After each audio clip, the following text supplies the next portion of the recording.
বলছেন অবশ্যই টাকা চার্জ করবে স্যার। ঠিক আছে আপনি ম্যাডাম আপনি একটা কথা কই কোনটা মনে করেন না এখন এই যে আঙ্গর ভেরু আছে না ভেরুর বলা বলে আন্না ঘর উপর অফিস। হ্যালো কাছের বন্ধুগণ, লাঠিমের নতুন ভিডিওতে আপনাকে স্বাগতম। আমাদের দেশের মোবাইল সেবাদানকারীর প্রতিষ্ঠানগুলোর দুষ্টামির কোনো কমতি নেই ভাইরে। এরা যে পরিমাণে মেজাজ খারাপ করে সেটা আপনার কাছের বন্ধুও করতে পারবে না। মোবাইল সেবাদানকারীর প্রতিষ্ঠানগুলোর নানা কাজকর্ম নিয়ে আজকের এই ভিডিও। তো চলুন শুরু করা যাক। শুরুতে আপনাদের একটা গল্প শোনাই। এই ছেলেকে চিনেন? আরে ও তো রিপন। হ্যাঁ রিপন। রিপন নামের পোলারা প্রেমের জন্য সব করতে পারে, সব। রিপন যে মেয়ের সাথে প্রেম করত সেই মেয়ের নাম কি বলেন তো? সাদিয়া। সাদিয়া। রিপন সাদিয়াকে খুব ভালোবাসে। সাদিয়ার জন্য সে মুরগিওয়ালাও হতে পারে। যাই হোক, একদিন সাদিয়া রিপনকে বলল, আমাকে ভোর 5টায় কল দিয়ে তুলে দিবা, আমার পরীক্ষা আছে। রিপনের মনে ফুটলো লাড্ডু। রিপন ভোর 4টা পর্যন্ত জেগে থাকলো। সে তারপর ভোর 5টায় অ্যালার্ম সেট করে রাখলো। সময় মতো উঠেও গেল, কিন্তু কল করতে দেখা গেল ব্যালেন্স নাই। কিন্তু রাতেও তো ব্যালেন্স ছিল। তাহলে আসলে ঘটেছে কি, রিপনের পছন্দ ছিল লালন গীতি। এক মাস আগে রিপন ওয়েলকাম টিউন হিসেবে লালন গীতি সেট করে রেখেছিল। সেই ওয়েলকাম টিউনের মাসিক টাকা ভোরে কেটে রেখেছিল মোবাইল সেবাদানকারী প্রতিষ্ঠান। এখন এত ভোরে রিপন কি করবে? ফোনে ব্যালেন্স নাই শুনেও বারবার কল করে গেছে সে। যদি ভুলেও একবার কল ঢুকে। এদিকে সাদিয়া ঘুম থেকে উঠে রিপনের কলের জন্য অপেক্ষা করতেছিল, কিন্তু সেদিন ভোর থেকে সকাল পর্যন্ত কোনো কল আসেনি। সাদিয়ার মাথায় এই গানটার মহিলা ভাষণ ঘুরছিল।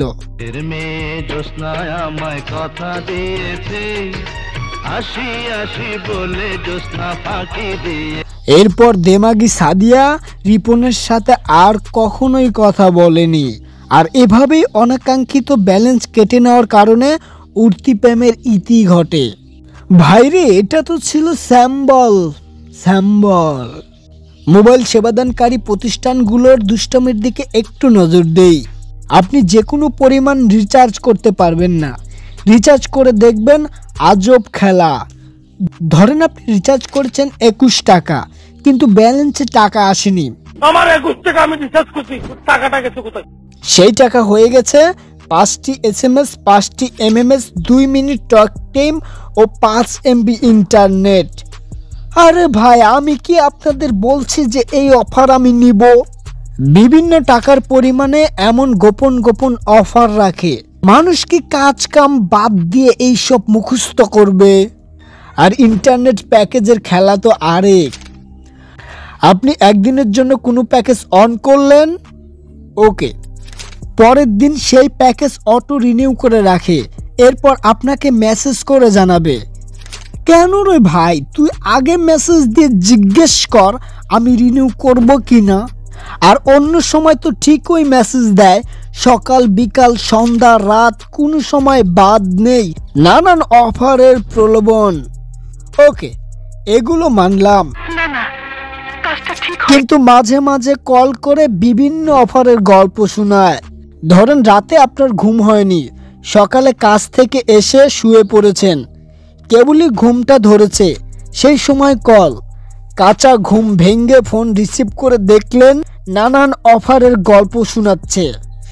মনটাই চাই কিছুক্ষণ থাপড়াই। কেউ কেউ তো রাগ সামলাতে না পেরে কল করে কাস্টমার কেয়ারে। আর এখানে হলো দুনিয়ার সবচেয়ে নাটক। কাস্টমার কেয়ারে কল করেছেন তো ভাই, আপনার খবর আছে। এদের প্রতি শব্দের পরে যেন কমা দাঁড়িয়ে থাকে। বাংলায় শুনতে চাইলে 1 চাপুন, ইংরেজিতে শুনতে চাইলে 2 চাপুন।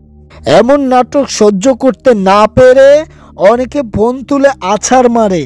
এগুলো অন্যায় রে ভাই। আর মাঝে মাঝে 3-4টা নাম্বার থেকে আজব আজব কল আসে। মানুষ তো ভয় পেয়ে যায়। এটা আবার কেমন নাম্বার? যাই হোক, প্রয়োজনে ইমার্জেন্সি ব্যালেন্সের অফারটা দারুণ, কিন্তু কিছু কিছু অপারেটর আছে ইমার্জেন্সি ব্যালেন্স কেটে নেওয়ার সময় সুদ নেয়। আরে ভাই, 10 টাকা ধার দিলি পরে আবার সুদ সহ টাকা কেটে নিলি, এইটা অনেক বিশ্রী কথা। এই অপারেটরের নাম আমি বলবো না, নাম বললে চাকরি থাকবে না। কিন্তু বিপদে পড়লে তো আপনাকে ইমার্জেন্সি ব্যালেন্স নিতেই হচ্ছে। আপনি যদি পরপর কিছুদিন ইমার্জেন্সি ব্যালেন্স নেন, তারপর আপনাকে 200 টাকা করে ইমার্জেন্সি দিবে। আমি বিশ্বাস করি না। বলেন কি? আপনি চাইলেও এটা আর বন্ধ করতে পারবেন না। ইমার্জেন্সি নিলেই 200 টাকা দিবে। এইটা কেমন কথা ভাই? আমার লাগবে 10 টাকা, তুই দিলি 200 টাকা, আর ইমার্জেন্সি ব্যালেন্স কেটে নেবে ধপাধপ। আপনি চাইলেও ইমার্জেন্সি ব্যালেন্স দিয়ে মিনিট SMS কিনতে পারবেন না।